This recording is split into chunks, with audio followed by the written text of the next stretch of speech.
Olá, pessoal! Sejam bem-vindos a mais um vídeo aqui no canal Plataforma Mored. No canal são apresentados assuntos referentes à engenharia agrícola.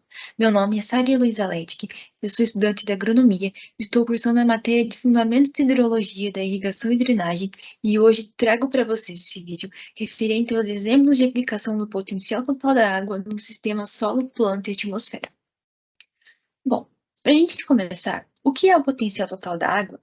O potencial total da água se caracteriza na habilidade do sistema em executar certo trabalho medido em algum estado de referência.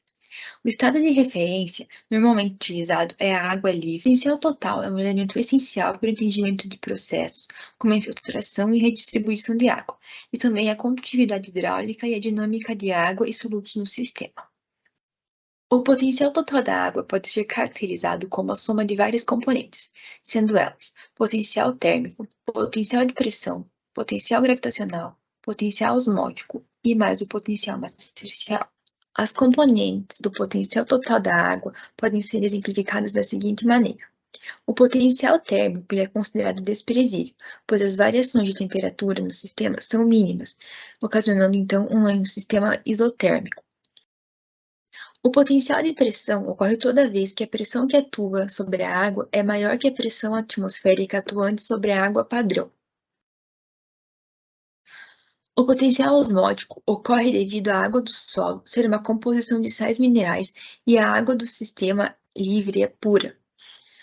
E por fim, o potencial matricial corresponde ao somatório de todos os trabalhos que envolvem as interações entre a matriz sólida do solo e a água.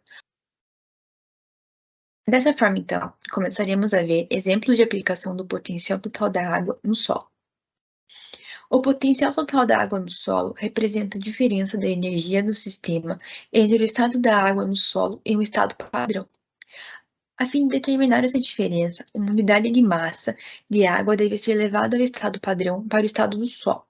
O potencial da água no solo define então o estado de energia no sistema no ponto considerado. A tendência espontânea da água é do solo assumir o estado de menor potencial. O potencial total da água é composto por uma série de componentes. Como os processos que ocorrem no solo são aproximadamente isotérmicos, a componente térmica também não tem importância. Em solos saturados, a energia da água livre ou da água em um solo cujos poros estão completamente ocupados pela água é atribuído ao valor zero, sendo que este é considerado o estado padrão. Dessa forma, tem então que o potencial gravitacional é importantíssimo. O potencial de pressão depende do valor da carga hidráulica que atua sobre o solo. O potencial matricial é zero, e o potencial osmótico não é considerado, pois não há uma membrana semipermeável no solo. Em um solo não saturado, ao contrário do que acontece em um solo saturado, ao retirar a água do solo, é despendida energia, de tal forma que a energia que resta chega com energia menor que aquela no estado padrão, portanto negativa. Pode-se entender que essa energia é negativa como uma energia de ligação, com a qual o sistema água está ligado ao sistema solo. Assim, é possível entender que o potencial gravitacional é importante na faixa mais úmida, perdendo importância com o decréscimo da umidade. O potencial matricial é zero na saturação e ganha importância na medida que o solo perde mais água. O potencial de pressão é zero, porque não está saturado, e o potencial osmótico não é considerado, pois não há uma membrana semipermeável também. Agora temos exemplos de aplicação do potencial total da água na planta. Da mesma forma como ocorre no solo, os processos que ocorrem na planta podem ser considerados razoavelmente isotérmicos, e a componente térmica não tem importância na planta também. A componente gravitacional é em geral desconsiderada porque o nível de referência é arbitrário e pode ser sempre elevado ao mesmo nível do objeto em estudo. Além disso, precisa haver uma continuidade no sistema água para que esse potencial atue. Um exemplo da aplicação do potencial total da água na planta é a água no vacúolo celular. Para a água no vacúolo celular, são apenas importantes as componentes osmóticas e de pressão, sendo que a componente de pressão aparece em virtude da pressão positiva que as paredes celulares exercem sobre o suco celular quando a célula está túrgida. Essa componente é também denominada potencial de parede ou potencial de turgor. A componente osmótica é aqui de grande importância, pois as membranas celulares são semipermeáveis, deixando passar a água e sendo seletivas para diversos íons. Na verdade, uma componente é consequência da outra. A célula funciona como um osômetro, pois se encontra em maior concentração salina no vacúolo da célula, em relação à concentração salina fora da célula. Por isso, a tendência da água é entrar na célula, o que implica um aumento do seu volume. Como as paredes são elásticas até certo ponto, a pressão da água da célula aumenta, fica positiva em relação à água pura e ela fica então túrgida. Exemplo de aplicação do potencial total da água na planta são em células do tenro da planta, como um exemplo a folha. O potencial de água da folha descreve o estado energético dela, cujos gradientes explicam os fluxos da água no sistema solo-planta-atmosfera. Embora haja variação ao longo do dia, mesmo em plantas irrigadas, esse parâmetro descreve o estado hídrico da planta, que tem sido muito utilizado em estudos nas relações hídricas dos vegetais. O valor do potencial da água indica a diferença entre o estado energético dela no sistema considerado e no estado de referência. No estado de referência, o potencial da água é considerado zero. Em trabalhos da década de 70, Nos trabalhos da década de 70, o potencial da água foliar era considerado o melhor indicador do estado hídrico da planta. Observava-se que, à medida que o potencial da água na folha decrescia, a expansão foliar era inibida antes mais severamente do que a fotossíntese e a respiração da planta do milho, da soja e também do girassol. Potenciais da água na planta menores afetavam significativamente a expansão foliar, embora a fotossíntese máxima ocorresse em potenciais foliares. Os valores do potencial mínimo da água na folha foram desde menos 1,2 a menos 1,5 megapascal em plantas irrigadas, e de menos 1,6 a menos 2 megapascal em plantas não irrigadas. O potencial mínimo da água na folha correlacionou-se com o potencial matricial da água no solo e mostrou ser um indicador adequado para o déficit hídrico.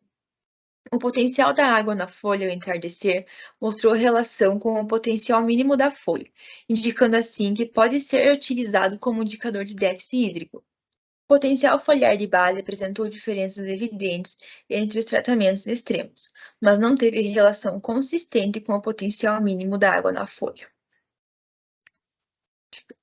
Outro exemplo de aplicação do potencial total da água na planta são em tecidos vegetais fibrosos, lenhosos ou aglomerados de planta. Nesse caso, o potencial matricial é o potencial negativo, resultante das interações entre a água e o material poroso vegetal. Sementes e outros tecidos lenhosos, em caules, raízes e frutas, podem apresentar valores bem negativos de potencial matricial. Como o potencial osmótico também é negativo, o valor final de potencial fica bem negativo.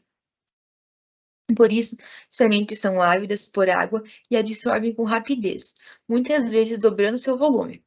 O potencial gravitacional é desprezado, por ser relativamente pequeno ou porque o referencial é elevado ao nível do sistema, tornando então a equação do potencial total é igual ao potencial matricial mais o potencial osmótico. O exemplo de aplicação do potencial total da água na atmosfera se caracteriza pela perda de água na forma de vapor, principalmente nas folhas de plantas com a transpiração vegetal e também no solo. Nesse caso, o potencial matricial e o potencial osmótico não entram em consideração, por se tratarem de vapor d'água dissolvido no ar. Exemplos de aplicação do potencial total da água no sistema solo-planta, principalmente em solos agrícolas, onde a concentração dos solutos é geralmente considerada baixa e o potencial dos solutos assume valores próximos de zero, possuímos exemplos em solo inundado, com características para arroz e sequeiro, onde o potencial total é igual ao potencial gravitacional mais o potencial de pressão mais o potencial osmótico. A componente do potencial osmótico aparece devido às membranas semipermeáveis da planta. Em solos aerados, como por exemplo para arroz e sequeiro, o potencial total se dá igual ao potencial gravitacional mais o potencial matricial mais o potencial osmótico. Pela mesma razão, o potencial osmótico não pode ser desprezado. Dessa forma, podemos ver que, de situação em situação, o potencial total da água é constituído de diferentes componentes, de acordo com a sua importância. Bom, era isso que eu tinha para falar sobre o meu trabalho, dos exemplos do potencial total da água no sistema solo-planta. Essas foram as referências que eu utilizei para realizar meu trabalho. Eu agradeço pela atenção e até mais.